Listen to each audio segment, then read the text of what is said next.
Bien-aimés frères et sœurs, soyez tous les bienvenus à une nouvelle transmission de l'Institut Vie pour tous. Le thème général, l'Évangile de Jean, parole, vie et édification. Message numéro 19. La vision sublime de l'introduction de l'homme dans la gloire. La lecture biblique, c'est Jean chapitre 17, versets 1 à 13. Frères, nous louons Dieu pour tout ce qu'il a fait à travers l'Église et à travers la parole prophétique.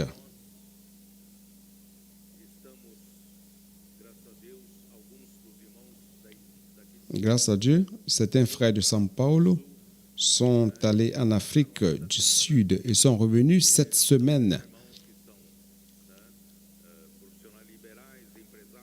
Ce sont des frères qui travaillent pour leur compte, qui ont des professions libérales, des chefs d'entreprise, et aussi des frères qui servent comme colporteurs, qui sont allés en Afrique du Sud pour préparer le terrain pour la conférence historique qui aura lieu en octobre de cette année à Johannesburg.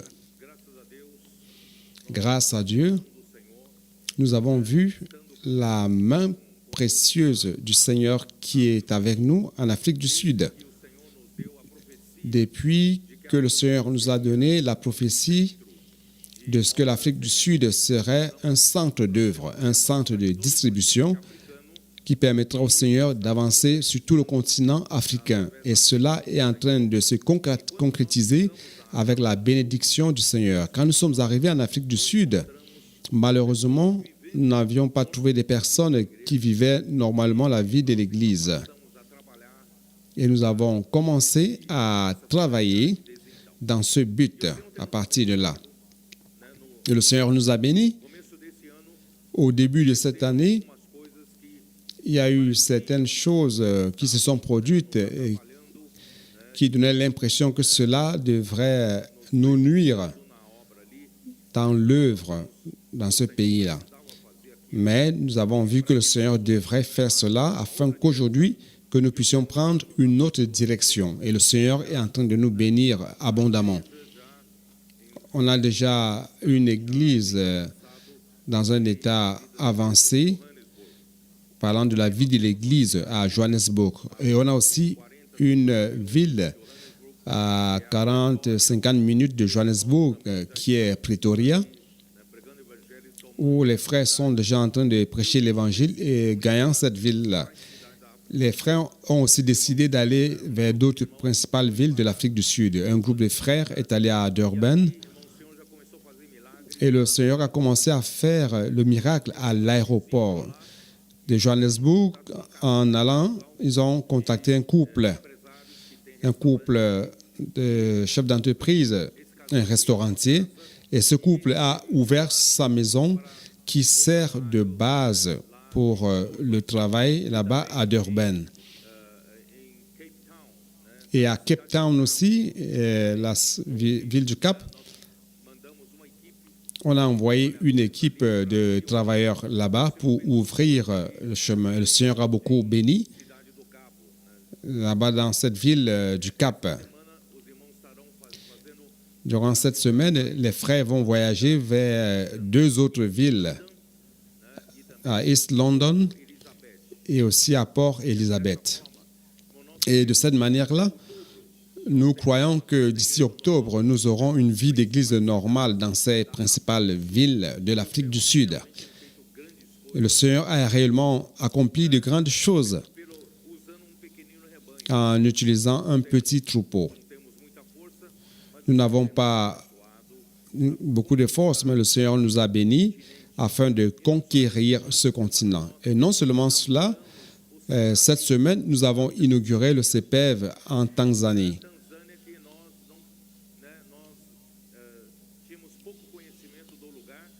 On avait peu de connaissances de ce pays, mais grâce au Seigneur, tout a été vraiment béni. On a déjà 60 frères faisant le CPF, étant perfectionnés pour devenir des colporteurs. Et les jours suivants, il y aura 40 qui viendront encore. Donc, le CPF va commencer avec un groupe de 100 personnes, 100 CPVistes. Et non seulement cela, il y a 30 adolescents qui ont commencé la maison des adolescents en Tanzanie. Les frères sont en train de renforcer le travail au Kenya, en Ouganda ou d'autres, Amir. Cameroun, Congo. Frère, le Seigneur est en train d'avancer. Grâce à Dieu. Le Rwanda, Burundi.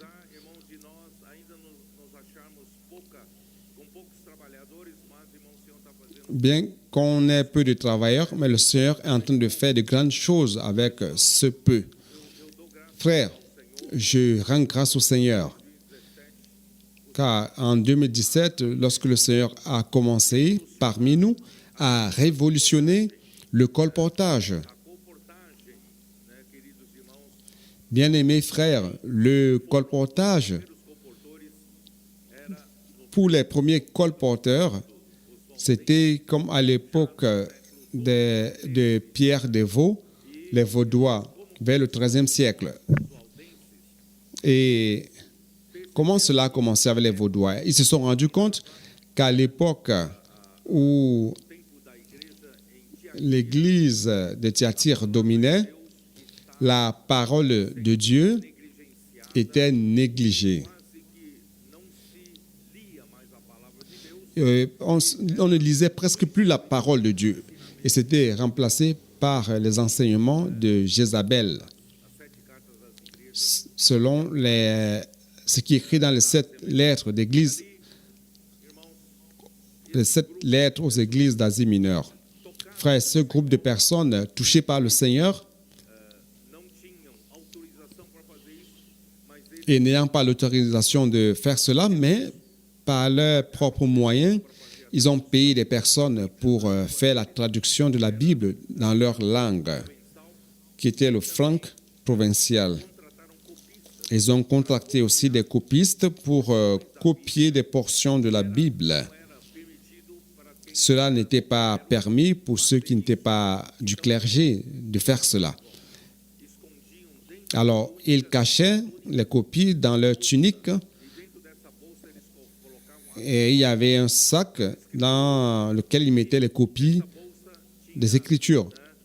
Et ce sac avait une bandoulière qu'ils accrochaient à leur cou et c'était caché dans leur tunique. Et lorsqu'ils faisaient leur commerce, ils se rendaient compte qu'il y avait des personnes qui avaient besoin de la parole du salut. Alors, ils prenaient une copie de l'Écriture et ils savaient que c'est la parole de Dieu qui donne le salut à l'homme. Frère, c'est la parole de Dieu qui réellement donne la vie à l'homme. Alors, ils étaient les premiers colporteurs. Col à cause du cou, le col, parce qu'ils accrochaient cela à leur cou. Et porteurs, parce qu'il y avait le sac qui portait les copies des Écritures. Donc, c'était les premiers colporteurs. Ils ont été vraiment persécutés. Beaucoup d'entre eux ont été tués. Ils ont été martyrisés, persécutés par les papes et aussi par l'empereur de l'époque. Mes frères, ils n'ont pas réussi à les éteindre. Donc, du XIIe, XIIIe siècle, ils ont agi jusqu'au XVIIe siècle. Personne n'a réussi à mettre fin à leur mouvement. Pourquoi? Parce qu'ils vivaient en communauté. Et dans cette communauté, ils enseignaient à leurs enfants la parole de Dieu. Et ils faisaient en sorte que leurs enfants, encore tout petits, puissent mémoriser la parole de Dieu. Car ils savaient que si quelqu'un découvrait leur mouvement et décidait de détruire les portions de la Bible, ils voudraient que les enfants aient déjà mémorisé la Bible dès l'enfance. Et de cette manière,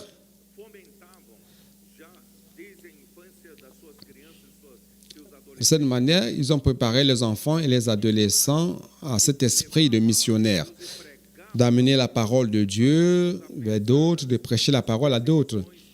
malgré la persécution et les attaques de l'ennemi et les morts qui se sont produits. Mais on n'a pas réussi à mettre fin à ce mouvement. Mais malheureusement, après la réforme, ils ont adhéré à la réforme et ont fini par s'acculturer à la situation du monde, du christianisme. Et cela éteint leur feu, leur flamme. Donc, frères, il y a une vidéo qu'on avait montrée, que nous avions montrée. C'était un des leaders qui connaît bien leur situation qui a dit ceci.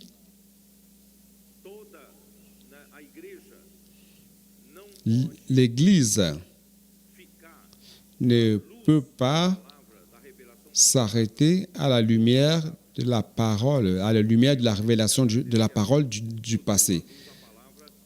Le Seigneur nous donne, on dit merci parce que le Seigneur nous a donné la lumière de la parole, mais le Seigneur a toujours une nouvelle lumière dans la parole. C'est pour cela que la parole est si riche.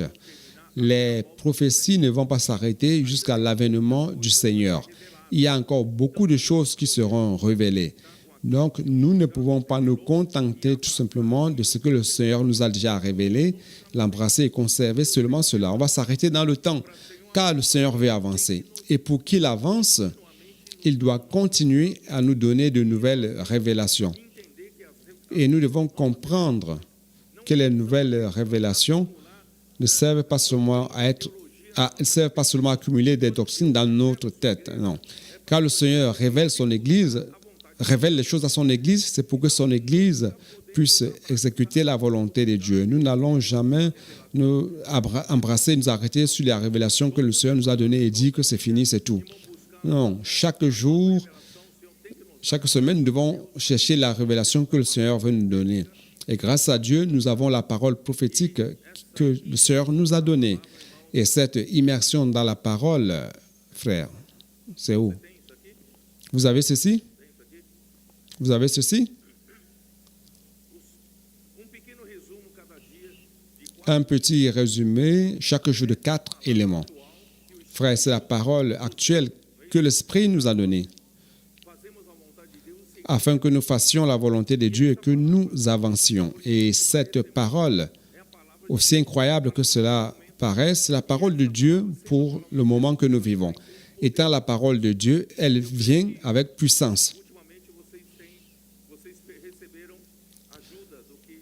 J'espère que vous avez reçu dernièrement l'aide parce qu'à la conférence au Brésil, on a abordé les personnes avec les « puis-je prier pour vous ?» Et si la personne dit « oui », alors nous avons supprimé cette partie où on demandait « est-ce que tu as un sujet de prière ?»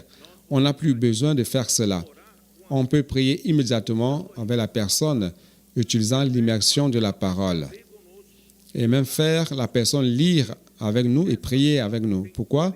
Parce que cette parole a la puissance. C'est la parole que le Seigneur est en train de nous dire, nous donner sur le moment. Et cette parole subvient réellement aux besoins de la personne, n'est-ce pas? Donc, frère, grâce à Dieu pour cela.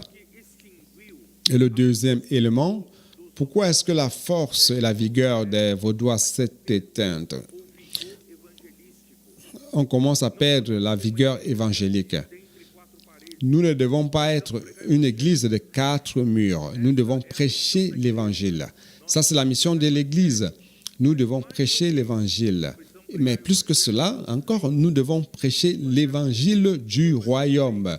C'est quoi l'évangile du royaume? Christ veut régner. Christ veut gouverner la vie de chacun, la vie de l'Église, la vie des membres du corps de Christ. De quelle manière, frère? C'est à travers sa parole. L'évangile du royaume doit être prêché dans toute la terre habitée. Frère, c'est pour cela que nous allons en Afrique. Le continent africain, frère, doit recevoir l'évangile du royaume. Car il y a beaucoup de personnes qui aiment le Seigneur, qui aiment l'avènement du Seigneur et qui doivent être gouvernées par Christ. Frère, l'évangile du royaume doit être prêché sur toute la terre habitée. Matthieu 24, 14. Lorsque l'évangile du royaume sera prêché dans toute la terre habitée, alors viendra la fin. Et nous, notre cœur, bien-aimés frères, nous aimons l'avènement du Seigneur. Nous luttons pour faire la volonté de Dieu. Pourquoi? Pour ramener le Seigneur le plus tôt possible et que son royaume soit rétabli ici sur terre. Nous allons expulser ce royaume usurpateur de Satan. Il est le prince de ce monde aujourd'hui, mais nous devons enlever ce royaume pour établir le royaume de Dieu ici sur terre. C'est ça notre charge. Et nous sommes ici pour édifier l'Église, pour donner un lieu d'habitation à Dieu. Et les deux vont ensemble. L'évangile du royaume amène l'autorité de Christ sur l'Église. Et l'édification de l'Église aussi a le même objectif, que Christ est le chef, la tête de l'Église.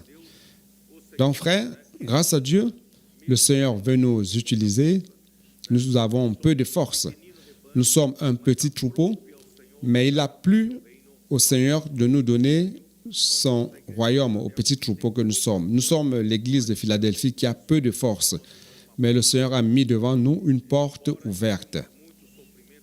Bien qu'on ait beaucoup de souffrances, beaucoup de travail, d'affliction pour propager l'évangile du royaume, mais la bonne main du Seigneur est avec nous. Frères, nous allons ramener le Seigneur durant notre génération ici sur terre. Amen. Très bon.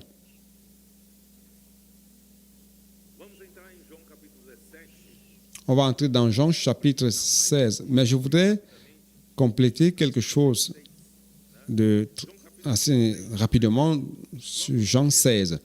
Jean 16, dès le début, je vais vous lire le verset 2.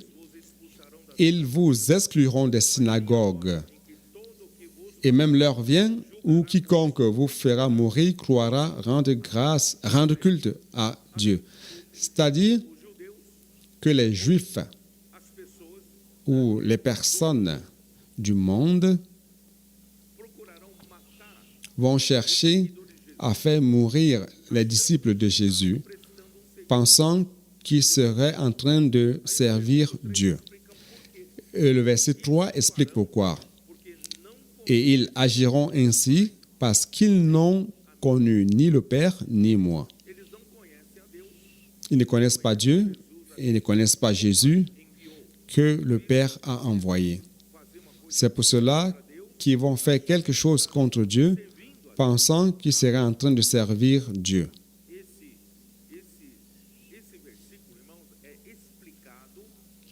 Ce verset est expliqué au verset 3 du prochain chapitre. Jetez-y un coup d'œil, chapitre 17 de Jean, verset 3. Or, la vie éternelle, c'est qu'ils te connaissent, toi, le seul vrai Dieu, et celui que tu as envoyé, Jésus-Christ. Vous vous rendez compte, le problème de ceux qui ne comprennent pas, qui ne connaissent pas Dieu, qui ne connaissent pas Jésus, que Dieu a envoyé. Pourquoi est-ce qu'ils ne le connaissent pas? Ils vont tuer les serviteurs de Jésus pensant qu'ils servent Dieu. Pourquoi? Parce qu'ils ne le connaissent pas. Et pourquoi ils ne le connaissent pas alors?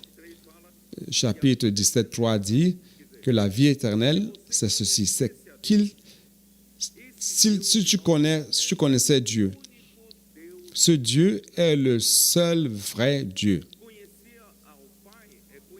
Connaître le Père, c'est connaître le seul vrai Dieu, et c'est lui que tu as envoyé, Jésus-Christ. Donc, si vous croyez en Jésus-Christ qu'il a envoyé, alors vous allez recevoir la vie éternelle. N'est-ce pas? C'est ce qui est dit ici, dans le chapitre 17, verset 3. Donc, frère, le problème de l'homme, pensant qu'il est en train de servir Dieu et faisant les choses contraires à la volonté de Dieu, c'est parce qu'il ne connaît pas Dieu. Alors, pourquoi l'homme ne connaît-il pas Dieu? C'est parce qu'il n'a pas reçu Jésus-Christ. Donc, il n'a pas la vie éternelle. Je ne sais pas si vous me comprenez. Matthieu 11. Jetez un coup d'œil dans Matthieu 11. Verset 27. Jésus dit ceci. « Toutes choses m'ont été données par mon Père. Et personne ne connaît le Fils si ce n'est le Père. Et personne non plus ne connaît le Père si ce n'est le Fils et celui à qui le Fils veut le révéler. Donc, le problème des Juifs qui persécutaient Jésus, c'est parce qu'ils n'ont pas connu le Père. Alors, comment l'homme peut-il connaître le Père?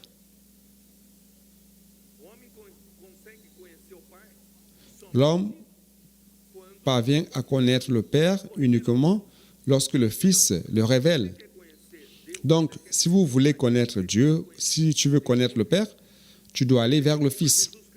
Tu dois aller à Jésus-Christ. Si tu crois en Jésus-Christ, alors tu vas connaître le Père. Donc, leur problème, c'est qu'ils ne connaissaient ni le Père, ni n'acceptaient Jésus qu'il avait envoyé pour connaître le Père. Vous me comprenez, oui ou non? C'est pour cela, frère, que leur problème, c'est qu'ils ne voulaient pas recevoir Jésus, ils ne voulaient pas accepter Jésus, ils ne voulaient pas écouter Jésus, ils ne voulaient pas connaître Jésus et croire en Jésus. C'est cela. Oh Seigneur Jésus, comment vous expliquez cela?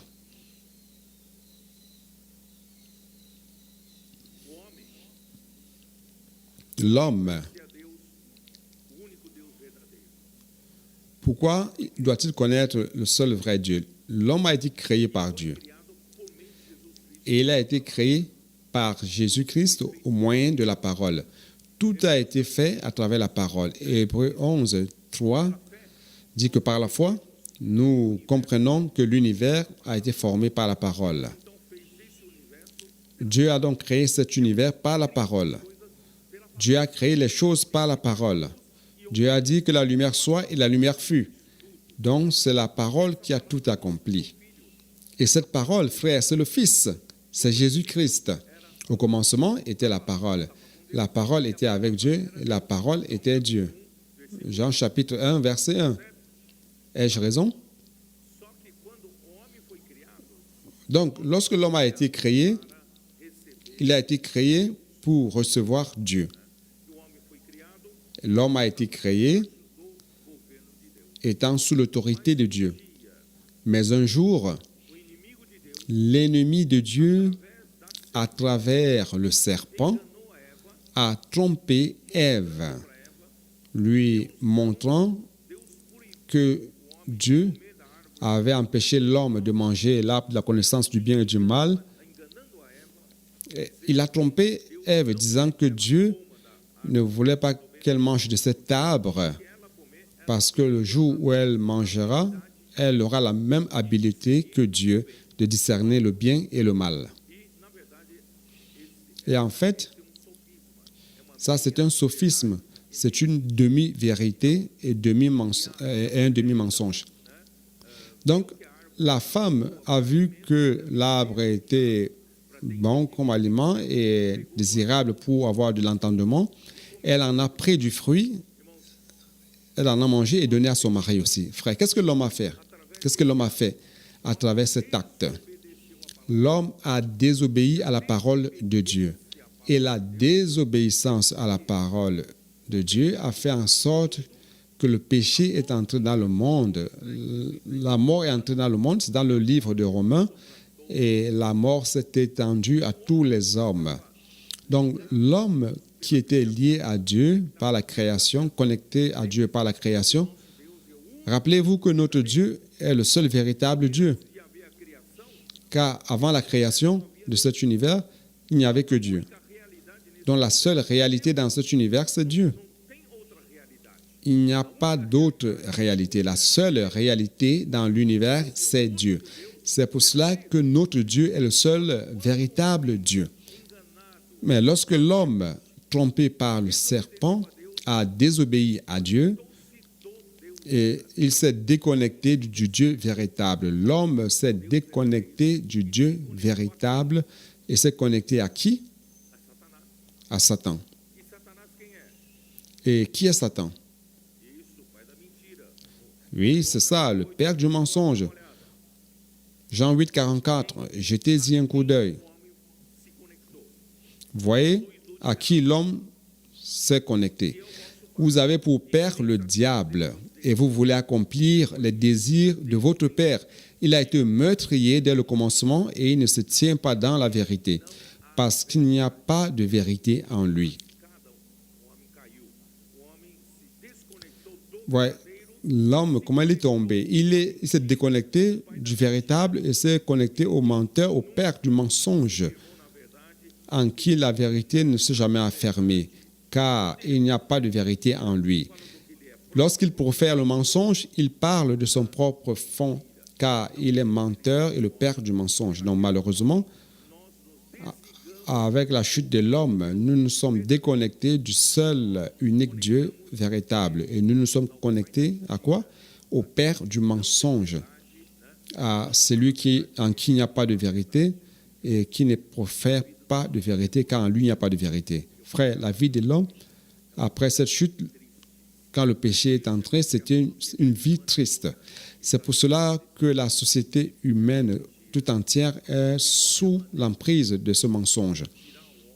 Alors, comment délivrer l'homme de cet empire des ténèbres, de ce royaume du mensonge et le ramener vers le royaume de Dieu? Quelle est la manière de faire cela? C'est par l'œuvre de Jésus-Christ, n'est-ce pas? Jésus-Christ est mort pour nous à la croix. Il a accompli la rédemption afin que Dieu puisse pardonner nos péchés. Lorsque nous confessons nos péchés, et qu'il puisse ainsi nous pardonner avec comme base la justice que Christ accomplit à la croix. Dieu nous a justifiés et nous a ramenés à lui et nous a régénérés par l'Esprit. Jean chapitre 3, nous a régénérés par l'Esprit et nous a reconnectés à Dieu, le seul vrai Dieu et unique. Et qui est-ce qui a fait ce travail de nous reconnecter à Dieu? Jean chapitre 14, verset 6. Jésus lui dit, « Je suis le chemin. » Comment est-ce que l'homme a été reconnecté au Dieu véritable? Jésus est le chemin. Jésus a ramené l'homme au Dieu véritable. Pourquoi? Je suis la vérité. Le seul qui peut te conduire au véritable, c'est la vérité. Je suis la vérité, le chemin, la vérité et la vie. Tu vas recevoir la vie si tu crois en moi. Non seulement tu vas recevoir la vie éternelle, mais je vais te conduire par ce chemin et la vérité et tu seras connecté à l'unique Dieu et vrai Dieu. Vous comprenez comment c'est merveilleux? Tout le plan du salut de Dieu pour l'homme est merveilleux. Frère, alors, sinon, je ne vais pas terminer le chapitre 16. Allons-y. Allons rapidement.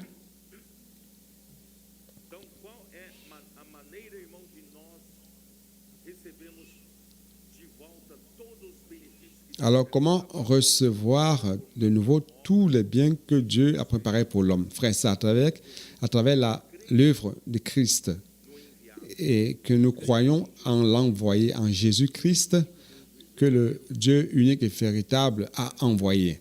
Ce Dieu unique et véritable, il a envoyé qui? Son Fils qui est l'envoyé de Dieu, qui est le chemin, la vérité et la vie.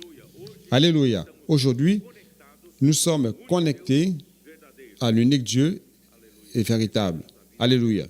Et nous avons reçu la vie éternelle. Oh Seigneur Jésus. Je ne sais pas si je dois prendre encore plus de temps maintenant. Verset 7 de Jean 16, toujours. Cependant, je vous dis la vérité. Il vous est avantageux que je m'en aille, car si je ne m'en vais pas, le Consolateur ne viendra pas vers vous. Mais si je m'en vais, je vous l'enverrai. C'est-à-dire que Jésus était en train de dire à ses disciples, à ses 11 disciples, car le traître était déjà parti, donc il pouvait ouvrir son cœur au plus intime. Vous êtes tristes, il disait à ses 11 disciples, vous êtes tristes, vous êtes perplexes, vous ne savez ce qui adviendra de votre avenir lorsque je mourrai. Vous vous sentez un peu perdu, mais ne vous faites pas de soucis. Je dois m'en aller pour votre bien. Je vais, car si je n'y vais pas, un autre consolateur ne viendra pas. Et cet autre consolateur, lorsqu'il viendra, si je m'en vais, je vous l'enverrai. Je vais vous envoyer un autre consolateur. Soyez tranquille, vous ne serez pas seul. Et quand il sera venu, il convaincra le monde en ce qui concerne le péché, la justice et le jugement. Frère, ceci est difficile d'expliquer. En ce qui concerne le péché, parce qu'il ne croit pas en moi. La justice, parce que je vais au Père et que vous ne me verrez plus. Le jugement, parce que le prince de ce monde est jugé.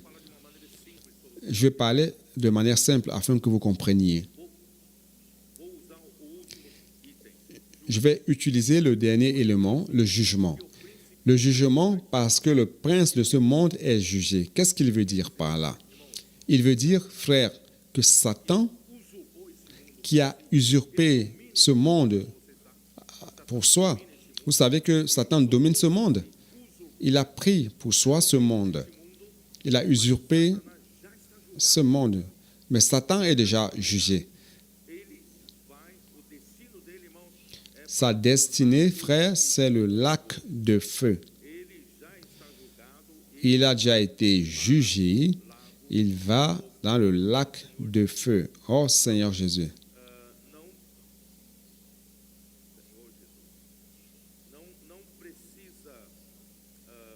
Seigneur Jésus.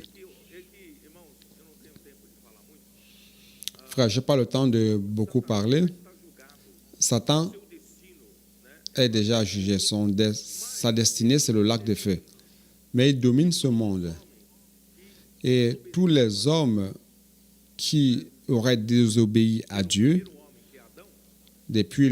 à partir du premier homme Adam, nous sommes subjugués, dominés par le prince de ce monde.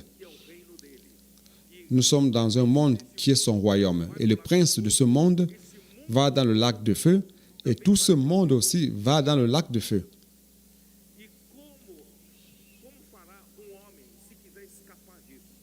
Alors, que doit faire l'homme pour échapper à cela, à ce jugement? C'est en croyant en Jésus, frère. Si vous ne croyez pas, vous êtes déjà jugé. Je ne sais pas si vous vous en rendez compte. Donc, Satan, comme prince de ce monde, a été jugé, mais il domine ce monde. Mais ceux qui sont sous ce royaume, cette domination, sont aussi jugés. La destinée finale, c'est le lac de feu. Mais comment se sauver de cette destinée, de ce jugement? C'est en croyant.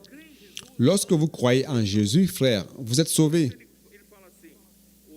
C'est pour cela qu'il dit, le consolateur convaincra le monde du péché. Le péché, pourquoi? Parce qu'ils n'ont pas cru en moi.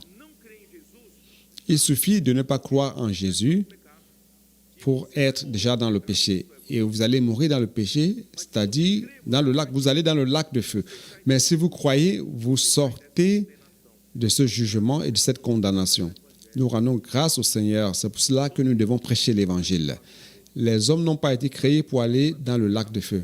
Le lac de feu a été préparé pour le diable et ses anges. Les hommes doivent recevoir le salut. Frères, c'est pour cela que nous devons prêcher l'Évangile. Allons sauver le maximum de personnes possible pour échapper à ce jugement final.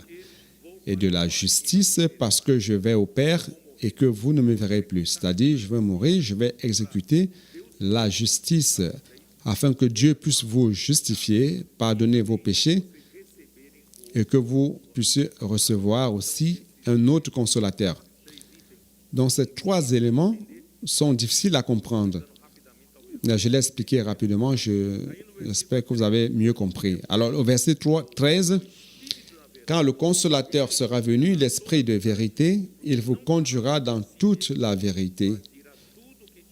Car il ne parlera pas de lui-même, mais il dira tout ce qu'il aura entendu et il vous annoncera les choses à venir.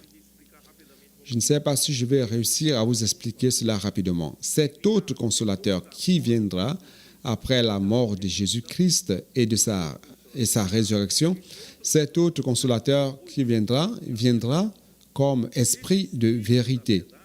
Cet esprit de vérité, frère, va nous conduire vers toute la vérité. Pourquoi? Parce qu'après la chute de l'homme, la désobéissance de l'homme, lorsqu'il s'est connecté au mensonge, frère, l'homme s'est rempli de vanité, de vide. Le manque de vérité de l'homme est total.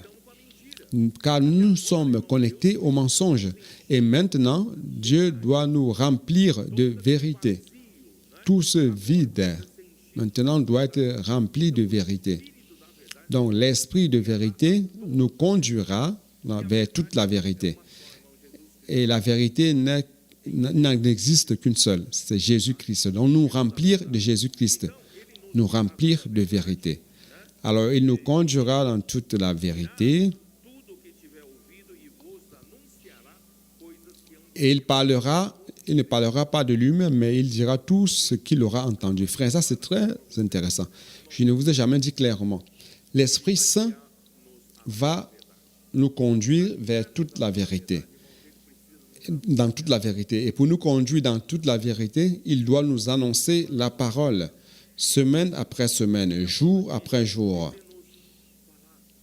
Et il va nous parler de la vérité. Je ne sais pas si vous faites déjà le lien avec ce que j'ai dit au début. Frère, ce leader des Vaudois dont j'ai parlé, qui a parlé des Vaudois, il a dit que nous ne devons pas nous contenter de la lumière du passé. Le Seigneur doit continuer à nous donner plus de lumière. Nous avons besoin de la révélation de la parole jusqu'à ce que le Seigneur revienne. On ne peut pas s'arrêter. Nous ne pouvons pas nous contenter de ce que le Seigneur nous a donné et fermer le cercle ici. Nous allons mourir. Nous avons besoin de nouvelles paroles. Donc cet esprit de vérité va nous conduire dans toute la vérité. C'est-à-dire qu'il va nous conduire, ça ne va pas s'arrêter jusqu'à ce que le Seigneur revienne. Et il va annoncer quoi? Il annoncera les choses à venir. Et alors vous pouvez vous dire que ce sont les choses de prophétie, il va parler des choses du futur. Frère, je ne sais pas si vous avez compris, la parole prophétique est en train de nous amener à exécuter quelque chose du futur. Oui ou non? Lorsque le Seigneur parle à travers l'esprit de vérité nous conduit dans la vérité et nous amène à exécuter ce que Dieu veut exécuter. Et ce que Dieu veut exécuter, c'est dans le futur, ce n'est pas dans le passé. Je ne sais pas si vous comprenez. Par exemple, en 2020, le Seigneur nous a donné une parole de la prophétique dans le psaume 110, verset 3. Le Seigneur va faire tomber comme les gouttes de rosée nos jeunes pour former une armée de jeunes saints. Lorsque nous avons parlé de cela, quand le Seigneur nous a donné cela en 2020, on n'avait pas d'adolescents. On n'avait pas beaucoup d'adolescents qui formaient cette armée, n'est-ce pas? Les adolescents ont commencé à se regrouper. Il y a un an et demi de cela maintenant. De 2020 jusqu'à là, cette parole qui a été annoncée en 2020, ce sont les choses qui devraient se produire, qui allaient se produire après que la parole ait été donnée. Donc aujourd'hui, c'est la même chose. Lorsque Dieu nous donne une parole, les choses vont se produire. C'est ça le sens de la parole prophétique. Il me glorifiera parce qu'il prendra ce qui est à moi et vous l'annoncera. C'est-à-dire, qu'est-ce que ça veut dire, il me glorifiera? Comment l'Esprit va glorifier Jésus?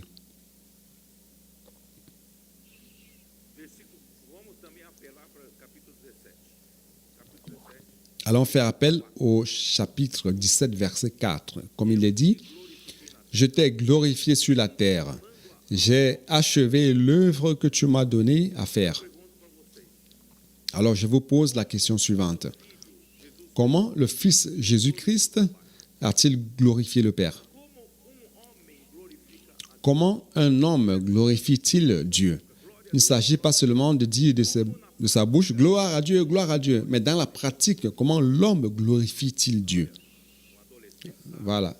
L'adolescent le sait.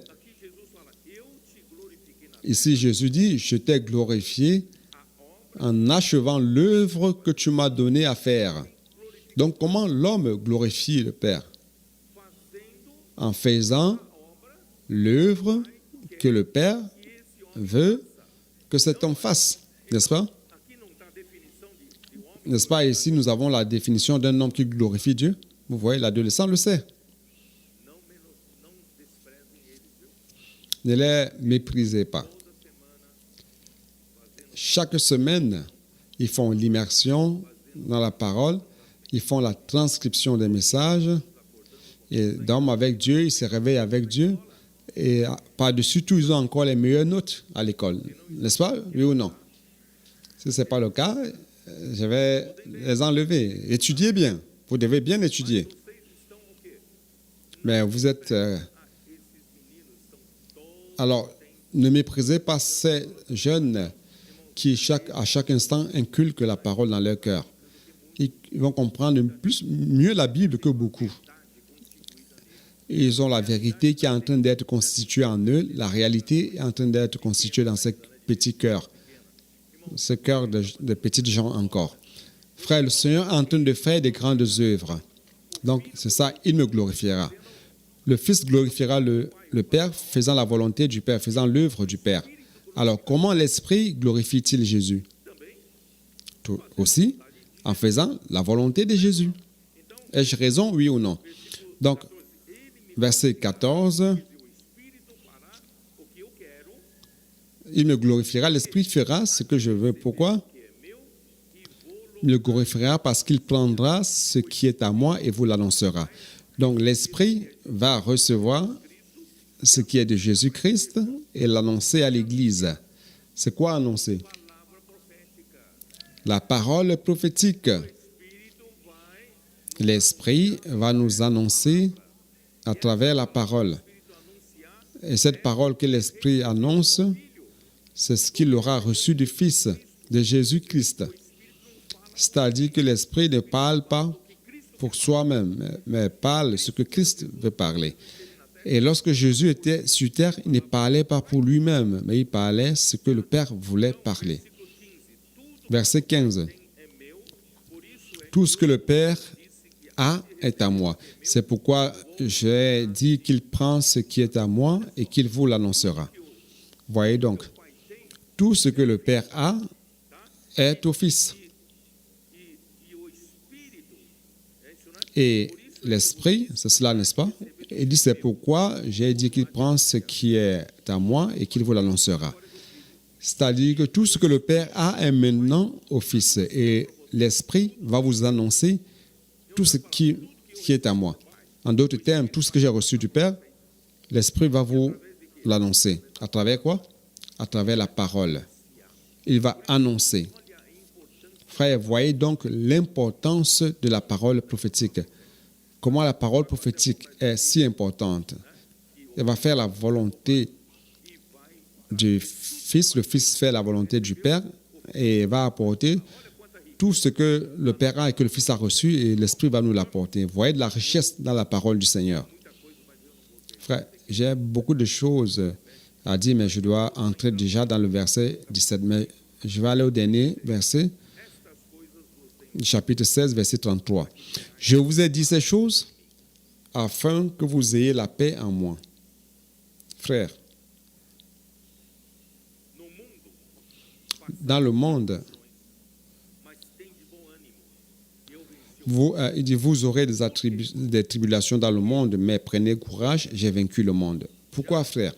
Parce que le monde est dominé par le malin. Le prince de ce monde, c'est Satan. C'est pour cela, frère, vous savez, Dieu ne nous a pas enlevés du monde, car notre mission, la mission de l'Église, c'est dans le monde. Nous devons prêcher l'évangile du royaume dans le monde et au monde, n'est-ce pas? Donc, nous devons sauver les personnes pour le royaume de Dieu. C'est pour cela que Dieu ne nous a pas enlevés du monde et il nous a laissés dans le monde. Et le monde est à Satan.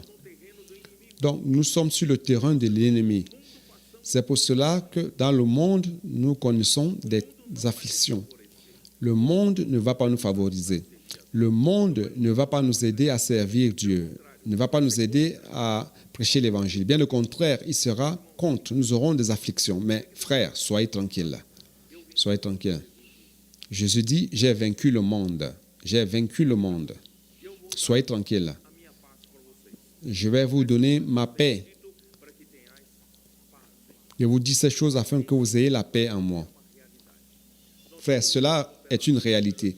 Nous luttons pour l'évangile du royaume. Nous luttons pour sauver des personnes dans les rues au Seigneur. À travers les réseaux de soins, nous prenons soin des personnes. C'est comme si tout est affliction, tout est difficulté, tout est dans la difficulté. Mais le Seigneur est avec nous. Vous vous êtes rendu compte de cela, même au milieu des tourments. Nous avons connu des tourments, principalement l'année dernière, et peut-être on en traverse encore. Mais frères, nous n'avons jamais perdu la paix. Nous n'avons jamais perdu la paix. Le Seigneur nous a donné sa paix. Même au milieu des tourments, nous nous rendons compte que le monde ne parvient pas à nous avaler. Pourquoi? Parce que notre Seigneur a vaincu le monde. Et pour cela, frères, soyez tranquilles. Les frères sont allés en Afrique, ils ont connu beaucoup de difficultés, beaucoup d'afflictions, mais la victoire nous apporte beaucoup de joie. Ces frères de São Paulo sont allés 4-5, n'est-ce pas, de São Paulo. Ils ne sont pas revenus tristes, frères. Ils sont retournés joyeux. Ils ont même dit que là-bas, c'est mieux que São Paulo. Francisco a dit que là-bas, c'est mieux que São Paulo. Prêchant l'évangile là-bas, faisant le colportage, c'est mieux que São Paulo. Ils sont revenus contents. Pourquoi? Parce que le Seigneur est avec eux. Toutes les difficultés imaginaires, le Seigneur a fait disparaître tout cela. Et la main du Seigneur est avec nous. C'est pour cela, frère, il dit, j'ai vaincu le monde, n'ayez pas peur. Allons-y. Chapitre 17. Après avoir ainsi parlé, Jésus leva les yeux au ciel et dit, Père, l'heure est venue. Glorifie ton Fils, afin que ton Fils te glorifie. Selon que tu lui as donné pouvoir sur toute chair, afin qu'il accorde la vie éternelle à tous ceux que tu lui as donnés. Or, la vie éternelle, c'est qu'ils te connaissent, toi, le seul vrai Dieu, et celui que tu as envoyé, Jésus-Christ. Ça, je l'ai déjà expliqué. Donc, l'intention de Dieu en glorifiant le Fils, je vous ai expliqué déjà c'est quoi glorifier le Père par le Fils. Je vous ai expliqué comment un homme glorifie Dieu. C'est en faisant l'œuvre que Dieu lui a confié de faire. C'est-à-dire l'homme glorifiant Dieu. Alors, c'est quoi le contraire maintenant? Comment est-ce que Dieu glorifie-t-il l'homme? C'est maintenant que nous allons comprendre. OK? Je vais essayer de vous expliquer cela. Jésus-Christ est le Verbe qui s'est fait chair, n'est-ce pas? Jean chapitre 1, verset 14. Et le Verbe s'est fait chair et a habité parmi nous, plein de grâce et de vérité, n'est-ce pas? Le Jésus est quoi? Il est la parole qui s'est fait homme. Il est Dieu qui s'est revêtu d'une carcasse humaine. C'est Jésus-Christ. Donc, quand Jésus-Christ a dit dans Jean 12, 24, qu'est-ce qu'il a dit? En vérité, je vous le dis, si le grain de blé qui est tombé en terre ne meurt, il reste seul, mais s'il meurt, il porte beaucoup de fruits. Frère, ici nous donne déjà un conseil, une astuce, un conseil. Dans ce verbe qui se fait chair, c'est comme si c'était un grain de blé qui a encore la carapace de la chair humaine, mais dans cette carapace de chair humaine, il y a la vie divine. Et c'est ça le grain de blé. Jésus-Christ est le Verbe qui se fait chair il a pris en lui l'humanité sur lui. Il a pris sur lui l'humanité sous forme de carcasse. Mais là, en lui, il y a la vie de Dieu, la vie éternelle, la vie immortelle, la vie divine. Il est donc venu sur terre. Et s'il n'était pas mort, s'il disait, par exemple, « Ah, cette génération ne mérite pas mon sacrifice. Je ne vais pas mourir pour eux. » Frère, alors il serait seul. Car si cette coque ne se brise pas, ce qui est à l'intérieur ne pourra sortir. Donc, il est le grain de blé qui est tombé sur terre et à cause de nous, il est mort. Donc, sa mort, c'est pourquoi sa mort, c'est pour la résurrection.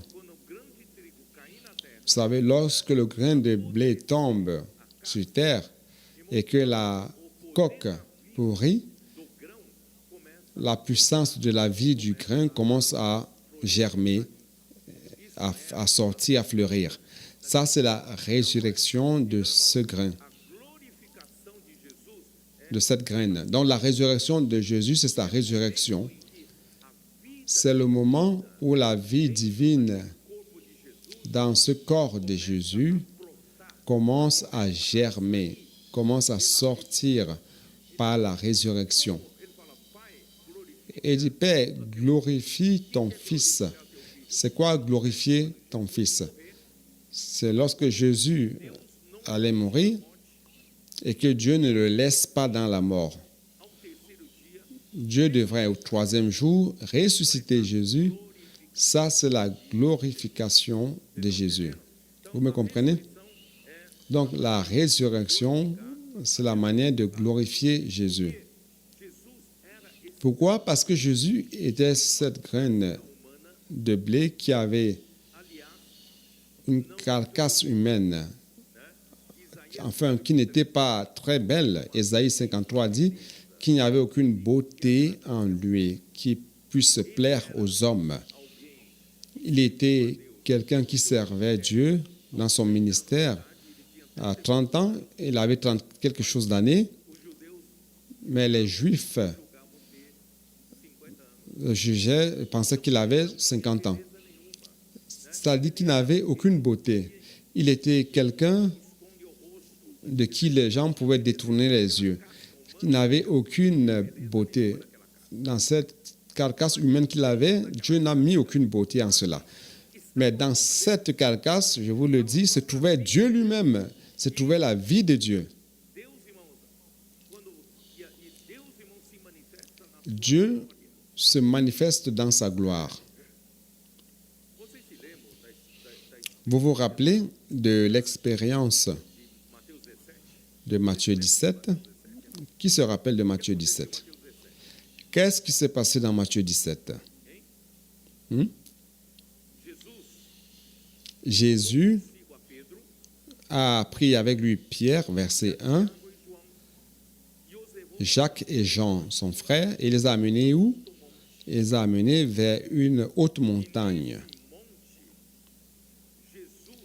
Et sur cette montagne, Jésus a un peu ouvert cette carcasse humaine. Il a montré à ses 3 disciples qu'il a appelés à l'écart pour montrer ce qui est à l'intérieur de moi. Ce qui est à l'intérieur de moi, frère, c'est la gloire. Verset 2, il fut transfiguré devant eux, son visage resplendit comme le soleil, et ses vêtements devinrent blancs comme la lumière. Donc, à l'écart, il a montré cela seulement aux 3 disciples. Il a ouvert sa carapace de l'humanité pour qu'il contemple un peu que cet homme avait Dieu à l'intérieur de lui. Il avait la gloire de Dieu à l'intérieur de lui.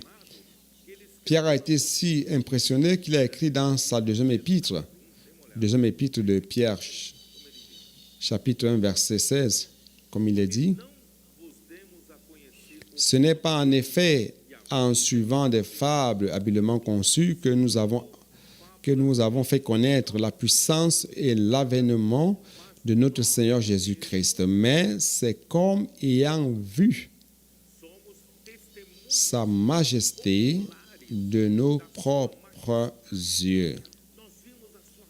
Nous avons vu sa gloire sur la haute montagne.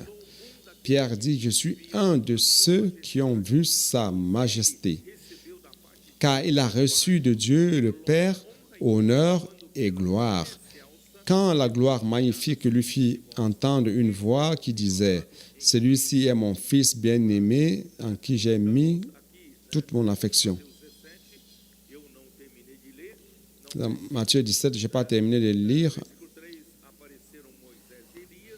Verset 3, Moïse et Élie apparaissent. Verset 4, Pierre, dans son tempérament impulsif, lorsqu'une nuée lumineuse les a enveloppés, qu'est-ce que Pierre a dit? Il a dit, Jésus, il est bon que nous restions ici. Si tu veux, je ferai 3 tentes. Jésus va vouloir 3 tentes. Pourquoi? Pour faire quoi? Il dit, une sera pour toi, l'autre à Moïse et une autre à Élie. Il parlait encore lorsqu'une nuée lumineuse les couvrit et voici une voix fit entendre de la nuée ces paroles. Celui-ci est mon Fils bien-aimé en qui j'ai mis toute mon affection. Écoutez-le. Pedro, assez de tes multiples idées. Écoute le Seigneur. Écoute le Seigneur. Écoute-le. Donc, frère, à la veille de sa mort, lorsque sa carapace d'humanité allait être rompue, afin que l'élément de la vie divine soit libéré, il y avait encore 2 barrières que Jésus devait surmonter. Quelles sont ces 2 barrières? En premier lieu, pour que Dieu le Père ressuscite Jésus homme, comment dirais-je, et fait rompre cette carapace humaine et glorifier Jésus, Dieu le Père devrait approuver l'homme Jésus dans toute sa conduite, dans toute son œuvre. Dieu le Père devait approuver. Si Dieu n'approuvait pas ce que Jésus a fait en tant qu'homme, il l'abandonnerait dans la mort. Le saviez-vous, oui ou non? Il y avait ce risque. Si Jésus, comme homme, avait fait quelque chose qui n'était pas en accord avec la volonté de Dieu, frère, il pouvait être abandonné dans la corruption. Son corps aurait connu la corruption et il ne serait pas ressuscité. Donc, il devait être approuvé. Ça, c'est le premier point. En deuxième lieu, l'humanité de Christ devrait être introduite et absorbée par l'élément divin dans sa résurrection, afin qu'il soit engendré comme fils unique de Dieu. Acte 2, 22. Voyons l'approbation. Acte 2, verset 22. Comme il est dit,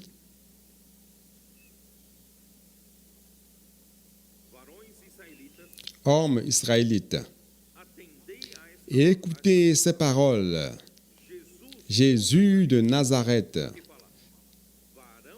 Il dit ici, cet homme à qui Dieu a rendu témoignage devant vous par les miracles, les prodiges et les signes.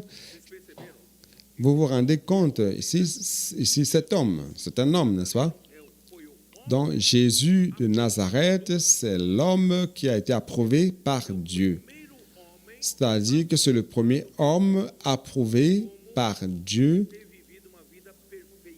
et pour ayant vécu une vie parfaite, faisant la volonté du Père à tout instant. Donc, il a été l'homme approuvé par Dieu. Avec quoi? Par des miracles, des prodiges et des signes qu'il a opérés, que Dieu lui-même a opérés par lui au milieu de vous, comme vous le savez vous-même. Frère, quand est-ce que Dieu approuve-t-il un homme? C'est cela. Ce n'est pas parce que l'homme a une capacité d'accomplir des grandes œuvres à Dieu. C'est quand l'homme permet que Dieu fasse son œuvre à travers l'homme. Vous avez compris, frère? Notre concept est différent. Dans le concept de l'homme, on dit celui-ci c'est un grand serviteur de Dieu, grand homme de Dieu. Il a fait beaucoup de choses pour Dieu. Non, ce n'est pas cela. Il ne s'agit pas de faire beaucoup de choses pour Dieu, mais c'est de permettre que Dieu fasse son œuvre même à travers l'homme. C'est ça la différence. Donc, malheureusement, beaucoup de serviteurs de Dieu peuvent avoir cette idée erronée de penser que Dieu a besoin de notre capacité et qu'on doit lui faire beaucoup de choses. Non, tout ce que Dieu veut, c'est que l'homme soit un canal, qu'il ait la liberté de nous utiliser pour faire son œuvre et non la nôtre, selon sa puissance et non selon notre capacité. C'est pour cela que Jésus a été approuvé par Dieu. Jésus, à tout moment, disait, moi, je ne peux rien faire de moi-même. Je ne parle pas de moi-même. Je ne recherche pas ma propre volonté. Je suis ici pour faire la volonté de celui qui m'a envoyé. Donc, il était un homme approuvé par Dieu. Le deuxième point, qu'est-ce qui se passe à la résurrection? Frère, l'humanité de Jésus qui est venue dans cette carapace, cette humanité ne disparaît pas. Cette humanité qui est morte, cette humanité qui est morte a besoin d'être absorbée par la vie, dans la résurrection, introduite dans la gloire du Père, introduite et absorbée par la vie divine qui se trouve dans cette carapace. Donc, notre Seigneur Jésus n'a pas perdu l'humanité dans la mort. L'humanité de Jésus a été glorifiée, a été introduite, a été absorbée par la vie divine. C'est pour cela, frère, qu'est-ce qu'il dit? Qu'est-ce qu'il dit dans le psaume 13, 33? Pardon, acte 13, 33. Acte 13, 33, comme il est dit.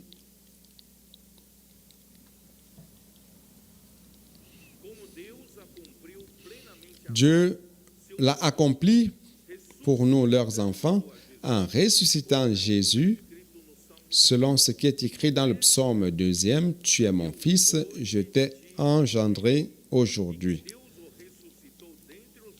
Et qu'il l'a ressuscité des morts, de telle sorte qu'il ne retournera pas à la corruption. C'est ce qu'il a déclaré en disant, « Je vous donnerai les grâces saintes promises à David. » Frère, qu'est-ce qui s'est passé à la résurrection? À la résurrection, Jésus, homme, a été absorbé, son humanité a été absorbée par la divinité. Et cet homme, Jésus, a été engendré, il est né comme fils de Dieu. Mais non comme le fils unique de Dieu, mais car Jésus, comme fils de Dieu, était déjà le fils unique de Dieu. Mais maintenant, comme homme, il est devenu quoi? Le fils premier-né. Car Dieu, à travers Christ, allait engendrer plus de fils qui sont ici. Vous faites partie des fils de Dieu. Il est le premier. Il est le premier-né. Et maintenant, à travers lui, il a engendré ses nombreux enfants. Nous sommes les enfants nombreux de Dieu. Mais il a été engendré premier, comme fils premier-né. Vous pouvez vous dire, ah, tu es en train d'inventer? Non, attendez, allons-y donc. Allons voir Hébreux chapitre 1.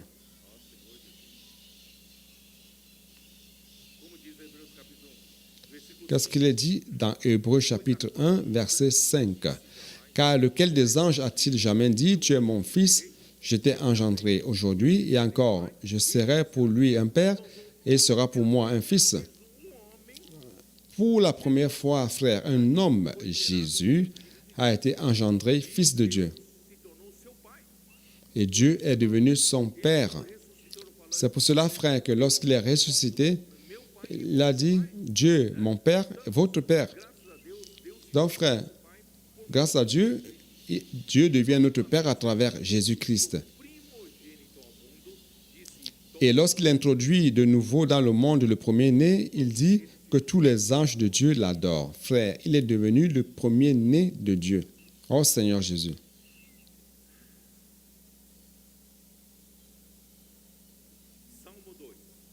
Le psaume 2. Psaume 2 parle aussi de cela.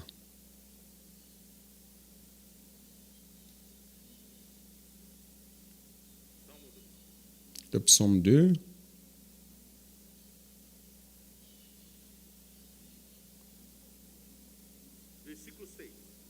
Verset 6. C'est moi qui ai oint mon roi sur Sion, ma montagne sainte. C'est-à-dire que Dieu a constitué Jésus comme roi sur Sion, sur la montagne Sion. Verset 7. Je publierai le décret. L'Éternel m'a dit, tu es mon fils, je t'ai engendré aujourd'hui. Jésus-Christ a été engendré comme homme, comme fils de Dieu, premier-né. Avec quel objectif Jésus a-t-il été engendré comme homme, fils de Dieu, fils premier-né de Dieu? C'est pour régner sur les nations. Le saviez-vous? Dieu veut faire de Jésus roi sur les nations. Donc, verset 8. Demande-moi et je te donnerai les nations pour héritage, les extrémités de la terre pour possession. Tu les briseras avec une verge de fer. Tu les briseras comme le vase d'un potier. Frère, lorsque Jésus a été ressuscité et que Dieu l'a glorifié, il est devenu le fils premier-né de Dieu. À partir de là, frère, Dieu lui a fait cette promesse qu'il aurait les nations comme héritage. Il va gouverner sur les nations comme héritage. Car ce monde actuel est en train d'être gouverné par Satan. Dieu va détrôner Satan et remettre les nations à Christ pour qu'il règne. Oh Seigneur Jésus. C'est pour cela, frère, que finalement, le moment de glorifier son Fils est venu à travers sa mort et résurrection, afin que le Fils aussi glorifie le Père, accomplissant sa volonté. Je suis retourné à Jean, chapitre 17. Et la vie éternelle est ceci. Allons-y. Retournons à Jean 17. Oh Seigneur Jésus.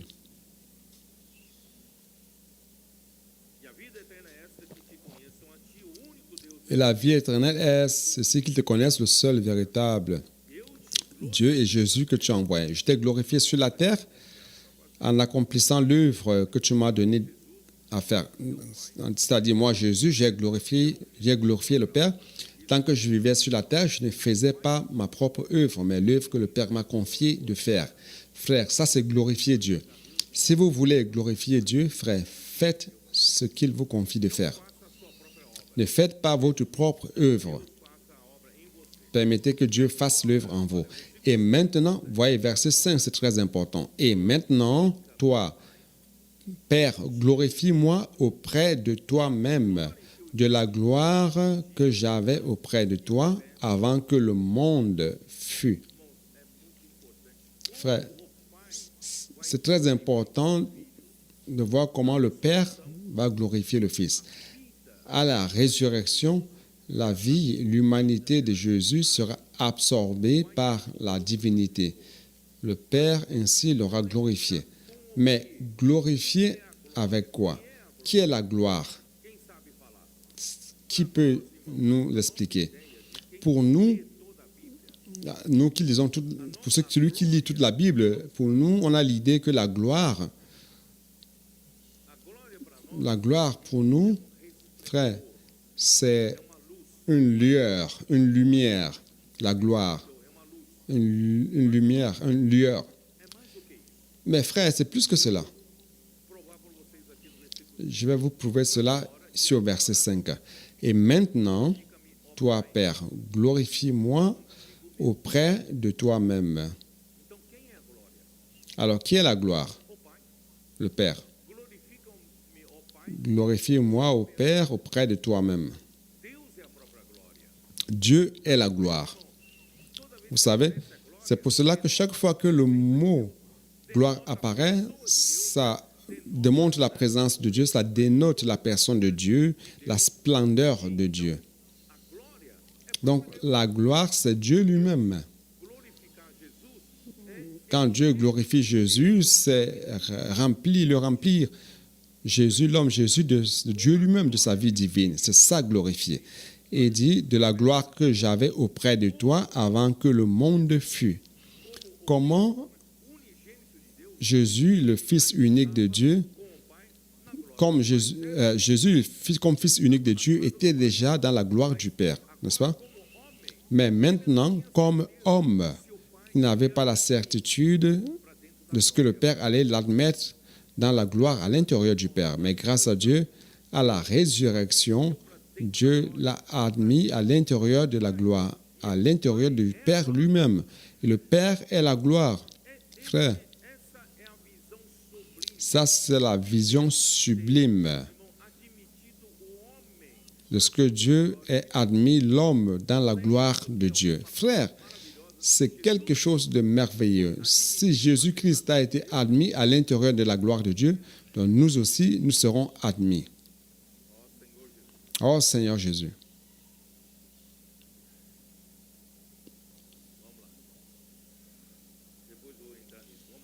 Allons-y. Après, je vais revenir sur cela. Verset 6. J'ai fait connaître ton nom aux hommes que tu m'as fait donner dans le monde. Ils étaient à toi et tu me les as donnés et ils ont gardé ta parole. Maintenant, ils ont connu que tout ce que tu m'as donné vient de toi. Parce que je leur ai donné les paroles que tu m'as données et ils les ont reçues et ils les ont vraiment connues et ils ont vraiment connu que je suis sorti de toi et ils ont cru que tu m'as envoyé. Frère, quelle merveille!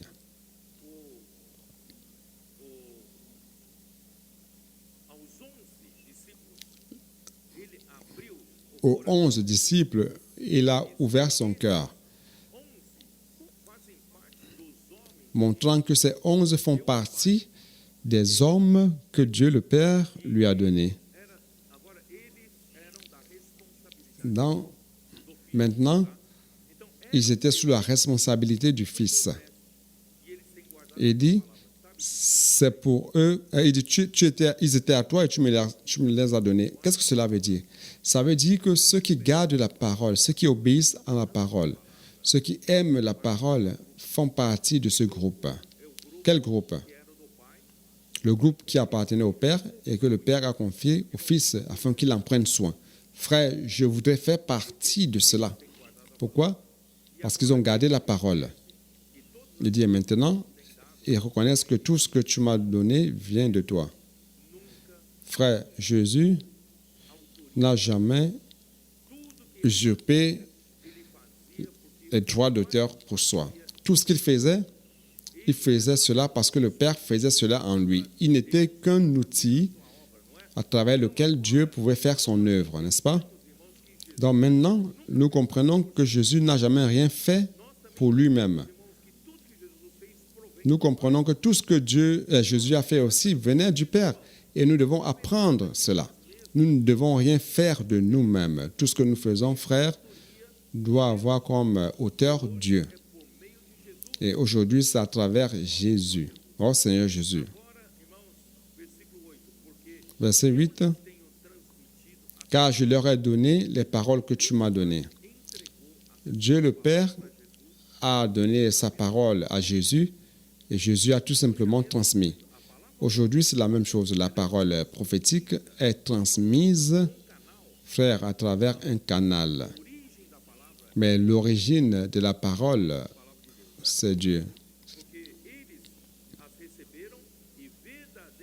Ils les ont reçus et ils ont vraiment connu que je suis sorti de toi. Et ils ont cru que tu m'as envoyé. Frère, tout vient du Seigneur. Tout vient de Dieu. C'est pour eux que je prie. Je ne prie pas pour le monde, mais pour ceux que tu m'as donnés parce qu'ils sont à toi. Et tout ce qui est à moi est à toi, et ce qui est à toi est à moi. Et je suis glorifié en eux. Je suis glorifié en eux. Pourquoi? Parce qu'aujourd'hui, ils font aussi selon ce que je dis à travers la parole prophétique. Tant que nous obéissons à la parole et que nous gardions la parole et que nous fassions les choses selon la parole, nous serions en train de glorifier Jésus. Donc les colporteurs qui sont dans les rues ne font rien d'eux-mêmes. Nous faisons ce que le Seigneur nous demande de faire à travers la parole prophétique. Et en cela, nous glorifions Dieu. Où est-ce que je veux parvenir? Verset 11. Je ne suis plus dans le monde et ils sont dans le monde. Je vais à toi. Père Saint, garde en ton nom ce que tu m'as donné, afin qu'ils soient un comme nous. Lorsque j'étais avec eux dans le monde, je les gardais en ton nom. J'ai gardé ce que tu m'as donné, et aucun d'eux ne s'est perdu, sinon le fils de perdition, afin que l'Écriture fût accomplie. Et maintenant, je vais à toi, et je dis ces choses dans le monde, afin qu'ils aient en eux ma joie parfaite. Frère, où est-ce que je veux en venir? Seigneur Jésus.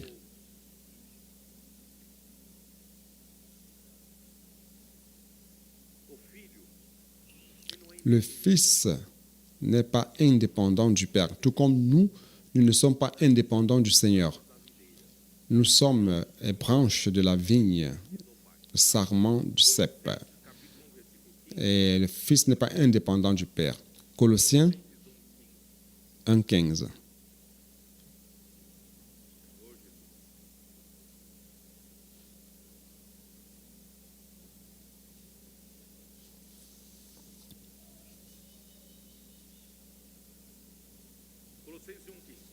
Colossiens 1,15. Il est l'image, ici, il qui?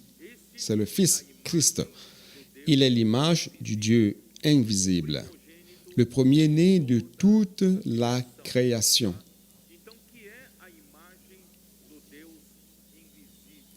Alors, c'est quoi l'image du Dieu invisible? Dieu, par exemple, lorsque vous regardez le soleil, vous ne parvenez pas à avoir un accès direct au soleil. Mais le soleil, à travers ses rayons, vient jusqu'à vous. Donc, Jésus avec le Père sont un. Celui qui le voit le Père. Il est l'image du Dieu qui n'a pas d'image. L'image de Dieu, c'est Christ. Donc, frère, le Fils et le Père, en fait, sont un. Ils forment une seule entité. Et Hébreux 1, allez-y dans Hébreux 1, verset 3. Lui qui est étant le reflet de sa gloire et l'empreinte de sa personne. C'est quoi le reflet de la gloire? On venait de voir qui est la gloire. Le Père est la gloire. Le Père est la gloire et le Fils est quoi? Il est l'empreinte, le reflet, pardon. Le Père est la gloire et le Fils est le reflet. Tout comme le sol, c'est comme si le Père était le soleil et le Fils, ce qu'on représente les rayons solaires qui apportent tous les bienfaits du soleil jusqu'à vous. Vous ne pouvez pas vous approcher du soleil, mais le soleil vient jusqu'à vous en apportant tous ces bienfaits. Alors, comment le soleil vient jusqu'à vous? À travers le Fils. Et non seulement cela, il est l'empreinte de sa personne. C'est quoi l'empreinte ou l'expression exacte de sa personne? Ici, le mot grec qui a été utilisé, empreinte ou expression exacte, c'est caractère. Si vous voyez le mot grec, c'est caractère. Qui ici sait ce qu'est un caractère en typographie? Vous montez les caractères, n'est-ce pas? Et pour former une lettre, un mot pour l'imprimer. Donc, caractère, c'est comme un cachet qui met son empreinte, son image. Donc, Christ, il met en vous l'image. Il met en vous l'être ou la substance de Dieu. Je ne sais pas si vous... Il dit, il est l'empreinte de sa personne. Ici, quoi, personne? Ici, c'est la personne de Dieu. En grec, personne ici, sa personne, c'est substance de Dieu. Donc, Christ est quoi? Christ est ce caractère, c'est-à-dire ce typographe ou ce cachet qui va tamponner l'image en vous. Il va mettre l'image en vous. Donc, quand Christ vient vers vous, à travers la parole, il met le cachet de Dieu en vous, la substance de Dieu en vous. Frère, donc nos adolescents, lorsqu'ils inculquent la parole en eux, faisant l'immersion, cette partie qui est cachetée en eux ne sort plus.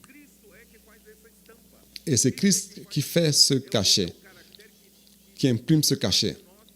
C'est ce caractère qui frappe en nous pour graver en nous Dieu.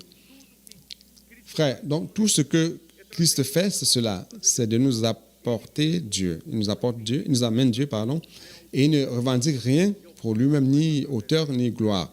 C'est le Père qui agit à travers lui. Oh Seigneur Jésus. C'est pour cela que l'objectif de Jésus est entièrement focalisé sur ce que le Père lui a donné. Oh Seigneur Jésus. À l'époque où Paul a écrit sa deuxième épître à Timothée, vers la fin de son martyre, la dégradation était déjà en train d'enfoncer l'Église. Beaucoup avaient abandonné. Les apôtres, les faux maîtres, avaient introduit des disputes de paroles, des paroles inutiles. Ça, c'est dans 2 Timothée. Jetez-y un coup d'œil. 2 Timothée 2, 14. Verset 14. Rappelle ces choses en conjurant devant Dieu qu'on évite les disputes de mots qui ne servent qu'à la ruine de ceux qui l'écoutent, ceux qui écoutent. Efforce-toi de te présenter devant Dieu comme un homme éprouvé, un ouvrier qui n'a point à rougir, qui dispense droitement la parole de la vérité. Évite les discours vains et profanes, car ceux qui les tiennent avanceront toujours plus dans l'impiété. Et leur parole rongera comme la gangrène. De ce nombre sont Hyménée et Philette, qui se sont détournés de la vérité, disant que la résurrection est déjà arrivée et qui renversent la foi de quelques-uns. Néanmoins, le solide fondement de Dieu reste debout avec ses paroles qui lui servent de sceau. Le Seigneur connaît ceux qui lui appartiennent. Et quiconque prononce le nom du Seigneur, qu'il s'éloigne de l'iniquité. Frères, nous sommes ce que le Père a donné au Fils. Le Fils connaît qui lui appartient. C'est pour cela que nous qui appartenons au Seigneur, nous voulons aller jusqu'à la fin avec le Seigneur, jusqu'à son retour. Frères, nous devons éviter ces paroles inutiles et profanes. Nous devons rechercher la vérité. Nous ne devons pas nous défiler de la vérité. Nous devons continuer à être utiles entre les mains du Seigneur. Okay? Et aussi 2 Timothée 2, à partir du verset 20, il dit ceci. Dans une grande maison, il n'y a pas seulement des vases d'or et d'argent, mais il y a aussi de bois et de terre. Les uns sont des vases d'honneur et les autres sont d'un usage vil. Si donc quelqu'un se conserve pur en s'abstenant de ces choses, il sera un vase d'honneur, sanctifié, utile à son maître, propre à toute bonne œuvre. Frère, Dieu veut vous préparer pour sa bonne œuvre. Soyons coopérateurs du Seigneur. Le Seigneur a gardé ses 11 pour exécuter la volonté du Père. Aujourd'hui, le Seigneur est en train de te garder. Tu fais partie de ceux-là qui lui appartiennent. C'est pour cela, frère, le Seigneur est en train de te préparer pour la bonne œuvre. Verset 22. Fuis les passions de la jeunesse et recherche la justice, la foi, l'amour, la paix avec ceux qui invoquent le Seigneur d'un cœur pur. Allons suivre d'un cœur pur. Nous n'avons rien d'autre que nous recherchons pour nous-mêmes, ni aucun intérêt propre. Nous sommes ici avec un seul cœur unique et pur pour faire la volonté de notre Seigneur Jésus-Christ. Il veut faire la volonté du Père et nous n'avons pas d'ambition. Nous ne recherchons rien pour nous-mêmes, ni gloire, ni intérêt propre. Que le Seigneur puisse nous utiliser jusqu'à la fin. Il est nécessaire que le serviteur du Seigneur vive loin des disputes, mais il doit être doux envers tous pour instruire la patience, disciplinant avec douceur ceux qui s'opposent et non seulement avoir la condescendance pour tous, être propre à enseigner, doué, il doit redresser avec douceur les adversaires dans l'espérance de Dieu, l'espérance que Dieu leur donnera la repentance pour arriver à la connaissance de la vérité et que revenus à un bon sens, ils se dégageront des pièges du diable et c'est emparer pour eux, pour les soumettre à sa volonté. Donc, c'est ça qu'il doit faire. On retourne à Jean 17. Jean 17. Oh Seigneur Jésus.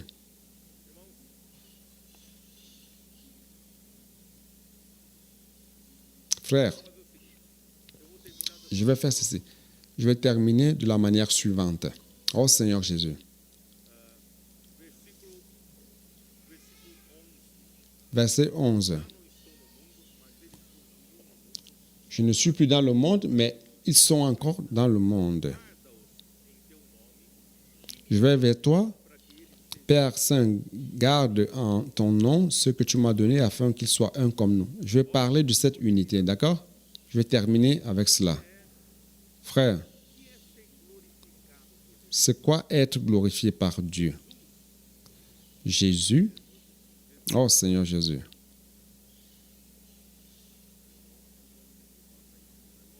Je n'ai pas terminé de parler cela. Allons-y, Hébreux 2.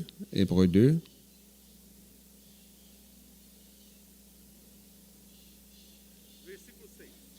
Verset 6. Or, quelqu'un a rendu quelque part ce témoignage. Qu'est-ce que l'homme pour que tu te souviennes de lui? Ou le Fils de l'homme pour que tu prennes soin de lui? Tu l'as rabaissé pour un peu de temps au-dessous des anges. Tu l'as couronné de gloire et d'honneur. Tu as mis toutes choses sous ses pieds.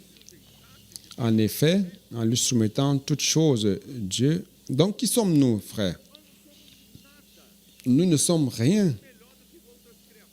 Nous ne sommes pas mieux que les autres créatures, mais Dieu nous a choisis.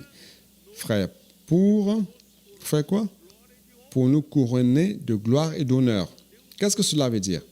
Dieu nous a choisis. Il a choisi l'homme pour être introduit dans la gloire de Dieu, pour nous honorer et nous mettre dans la gloire de Dieu. Le verset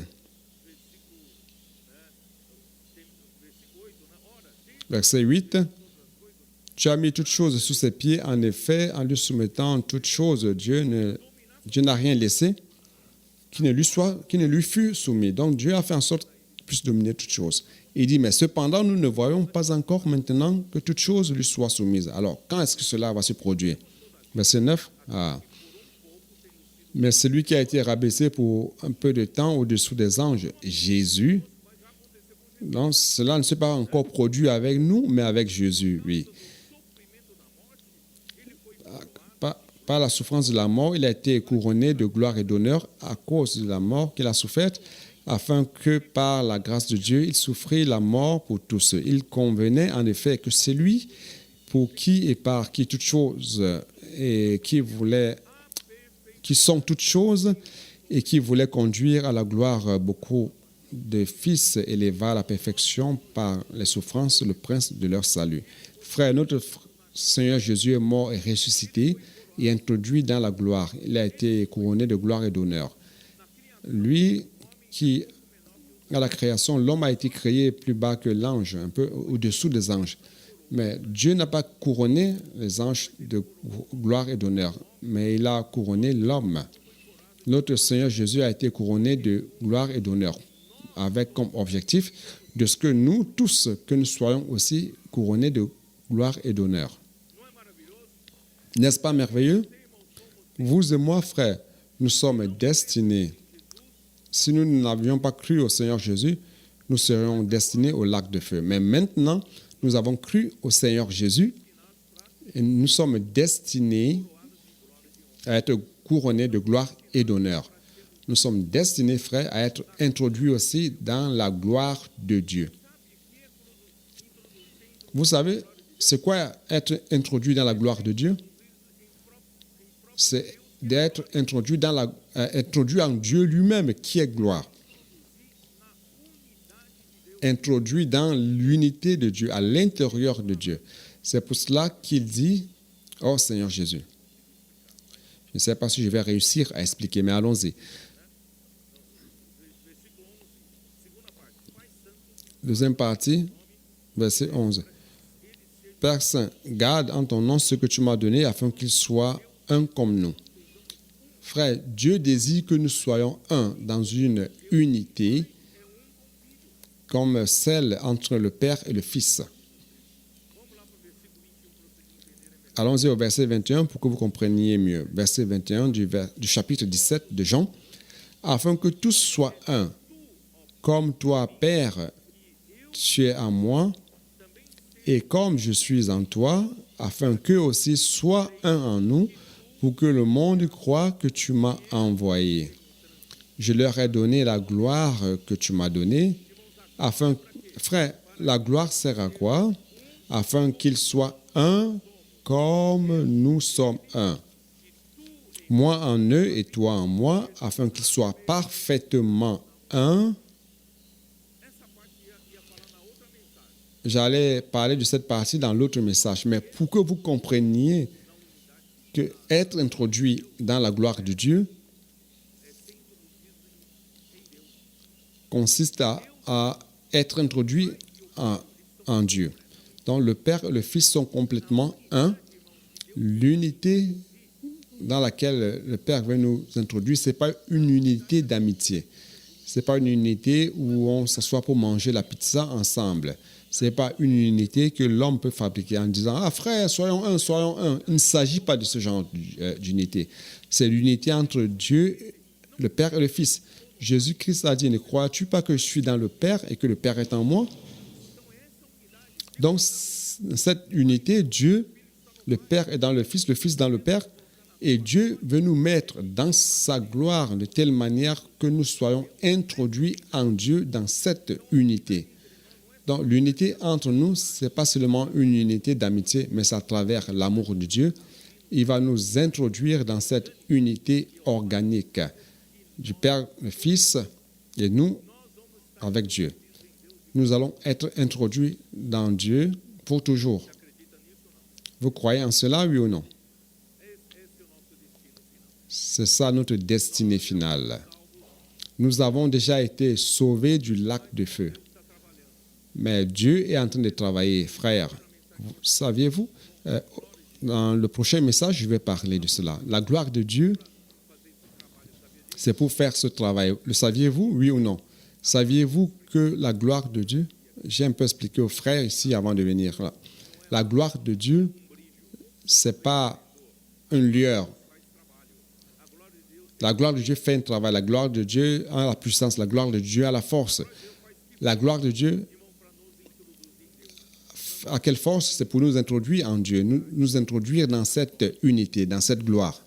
Frère, Dieu est en train de faire ce travail. C'est pour cela que Jésus dit, je leur ai transmis la gloire que tu m'avais donnée. Frère, la gloire va nous introduire en Dieu, va nous introduire dans cette unité merveilleuse. qui est le cep avec le sarment. Excusez-moi, frère, mais je n'arrive pas à expliquer plus que cela. L'expression humaine ne parvient pas à atteindre ce que Dieu veut nous révéler, mais je crois que l'Esprit Saint peut vous révéler cela. Frère, c'est merveilleux d'être introduit dans la gloire de Dieu, introduit dans cette unité merveilleuse de Dieu. Amen. Jésus est le Seigneur.